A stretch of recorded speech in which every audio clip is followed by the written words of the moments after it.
Bonjour, je suis Benjamin Choquenet et je travaille au sein de l'équipe de recherche et développement de Biologique Recherche depuis 9 ans. Je vais vous parler aujourd'hui de la chronobiologie.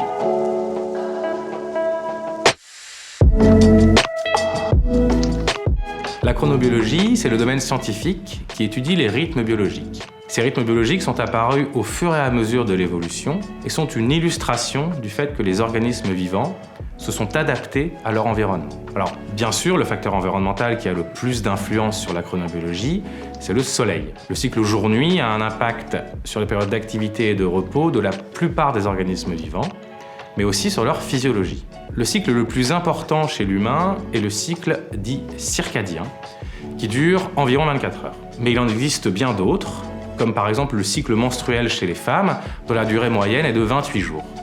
Dans ce cas, on observe des fluctuations hormonales au cours du cycle qui ont un impact sur la peau.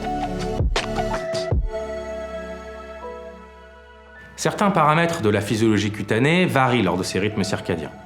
C'est par exemple le cas de la température corporelle ou des taux de certaines hormones, comme la mélatonine, l'hormone du sommeil, dont la sécrétion le soir favorise l'endormissement. Bien sûr, ces variations physiologiques ont un impact sur plusieurs caractéristiques cutanées. D'une manière générale, on observe que la peau se protège la journée et se régénère la nuit. Ça a des conséquences concrètes et mesurables. Ainsi, par exemple, la fonction barrière de la peau est plus importante le matin que le soir. Mais d'autres paramètres varient, comme le taux de sébum, ou le flux sanguin cutané, l'épaisseur de la peau ou même la profondeur des rides.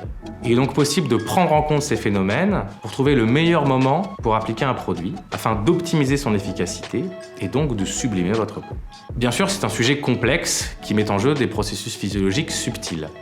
C'est pas parce qu'un produit est plus efficace le soir qu'il sera complètement inefficace le matin.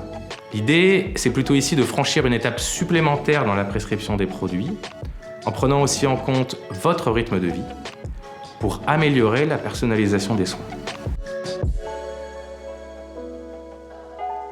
Le meilleur moment pour appliquer un produit dépend surtout de l'action du produit, c'est-à-dire sur quel mécanisme biologique il agit. Par exemple, un masque purifiant, comme le masque vivant, s'appliquera de préférence l'après-midi, après le pic de sécrétion de sébum qui a lieu en début d'après-midi. Un masque stimulant et protecteur, comme le masque VIPO2, sera lui plus adapté le matin, afin d'accompagner le processus de protection naturelle de la peau, qui est plus important le matin. D'une manière générale, les crèmes à privilégier la journée sont les crèmes avec une fonction protectrice, ou limitant la sécrétion de sébum, ou encore stimulant l'éclat du teint. Les crèmes à privilégier la nuit vont plutôt être des crèmes réparatrices ou apaisantes, ou qui stimulent certaines activités cellulaires, comme la prolifération ou la synthèse de protéines, qui sont plus importantes la nuit. Dans cette dernière catégorie, on trouve les crèmes anti-âge qui vont avoir une action en profondeur et agir sur le derme.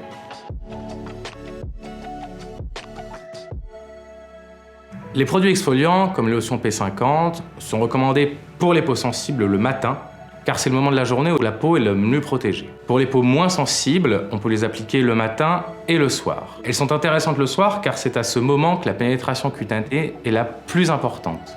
Ainsi, les acides de fruits vont pénétrer plus profondément dans l'épiderme et stimuler le renouvellement des cellules cutanées. C'est le matin que votre peau se protège le mieux. La fonction barrière et l'épaisseur sont maximales. Il s'agit probablement d'un système de défense permettant à la peau d'affronter les facteurs environnementaux auxquels elle sera confrontée lors de la journée. C'est au milieu de la journée, entre midi et 15 heures, que l'on observe les taux de sébum les plus élevés. Le soir, l'augmentation du flux sanguin et de la température de la peau entraîne une recrudescence des rougeurs et de la sensibilité. Ce phénomène est de plus aggravé par le fait que la fonction barrière est aussi la plus faible le soir. Enfin, les rides apparaissent plus prononcées. En effet, lors de la journée, les fluides dermiques se sont déplacés vers le bas du corps en raison de l'action de la gravité. Enfin, le cycle jour-nuit a également un impact sur l'hypoderme, qui est la couche la plus profonde de la peau, où sont situées les cellules graisseuses, les adipocytes. La journée, étant donné que vous vous alimentez, c'est le stockage des graisses qui va être favorisé. La nuit, à l'inverse, c'est une période de jeûne, et donc vous utilisez ces graisses pour fournir à l'organisme l'énergie dont il a besoin. Je vous remercie de votre attention, j'espère que ce sujet vous aura autant intéressé que nous à la recherche. Si vous avez des questions, n'hésitez pas à les poser en commentaire, nous nous ferons un plaisir d'y répondre.